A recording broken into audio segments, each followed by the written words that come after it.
According to the National Sleep Foundation, they state sleep is an essential function that allows your body and mind to recharge, leaving you refreshed and alert when you wake up.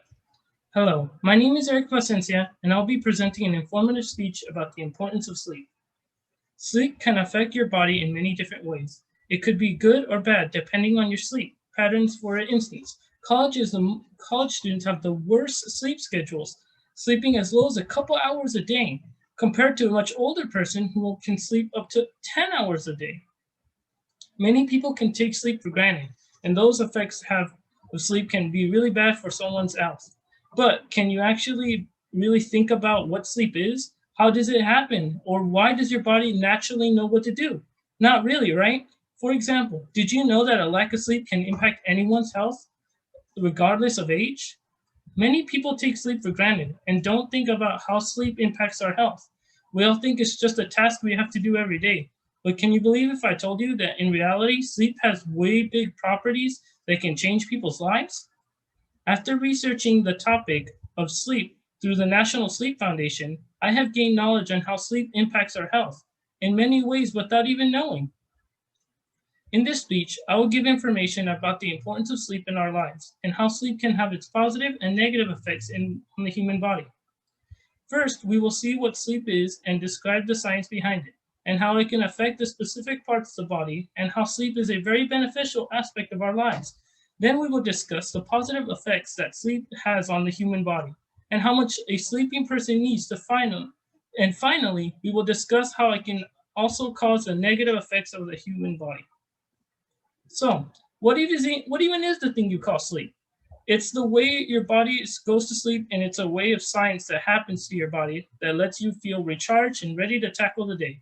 But what makes you tired? According to the National Sleep Foundation, they state that inside your body, you have something called the internal body clock. And this clock is a nonstop cycle that determines when you begin to get tired, and this is called codium.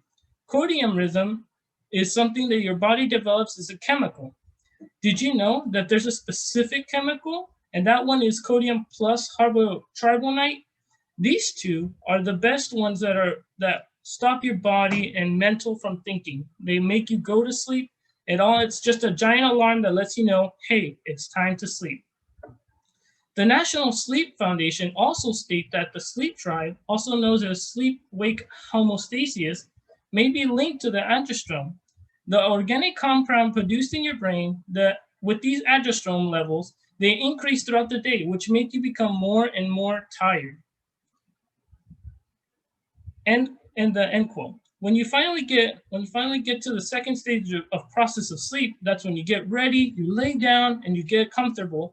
This is a part where your body goes into the three natural stages. Either REM sleep is a NREM sleep is the stages when your body slowly begins to slow your heart rate, slowly calm your brain, and second stages of NREM sleep is when your body is deep sleep and your temperature goes down, and the third stage is when your body is completely asleep and the only thing running is your heart and breathing. And the final stage is REM sleep. Sleep is when your eyes are moving and your heart rate increase because you're acting out in your dreams. And this is to prevent you from moving. Now that we talked about what sleep is and how it affects your body, let's talk about how sleep can positively impact your health. But what can also happen if you don't get enough of it? In this article, Why Do We Need Sleep by the National Sleep Foundation, they state healthy sleep also helps the body remain healthy and strive off diseases. Without enough sleep, the brain cannot function properly. This can impair your abilities to concentrate, think clearly, and process memories. According to the extraordinary importance of sleep, the detrimental effects of independent sleep on health and political safety drive of explosion of sleep research, they state. This is a really long name, but it's a company that does studies on actual people when they're sleeping and how they act and how their bodies feel.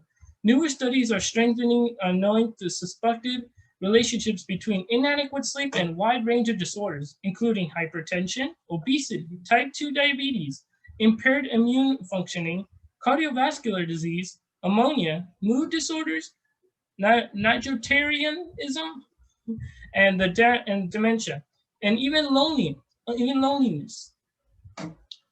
With everything, there will always be a bad that comes with the good. And now it's time to talk about the negative impacts of sleep. I know that I talked a lot about good sleep and how sleep is really comfortable and good, but we also have to talk about what happens when you get too much sleep. According to WebMD, they state that oversleeping has been linked to most medical problems, including diabetes, heart disease, increased risk of death, and another study found that WebMD stated that oversleeping can lead to negative effects of health such as headaches, back pain, depression. Now it's time. In conclusion, sleep has an impact on our health in many ways. Let's review everything we've learned. First, we looked at what sleep is and how sleep can affect your body. Then we looked at the positive health benefits. Then we dived into how sleep can have negative effects on the human body. To recap, in the speech give more information about the health importance of sleep in our lives and how sleep can affect us in many ways. We learned about good, bad, maybe, and sometimes even too much sleep. I hope that you guys all learned something because without sleep, we would be nowhere. I hope you guys all plan better strategies for sleep and that for the importance of your body. Thank you.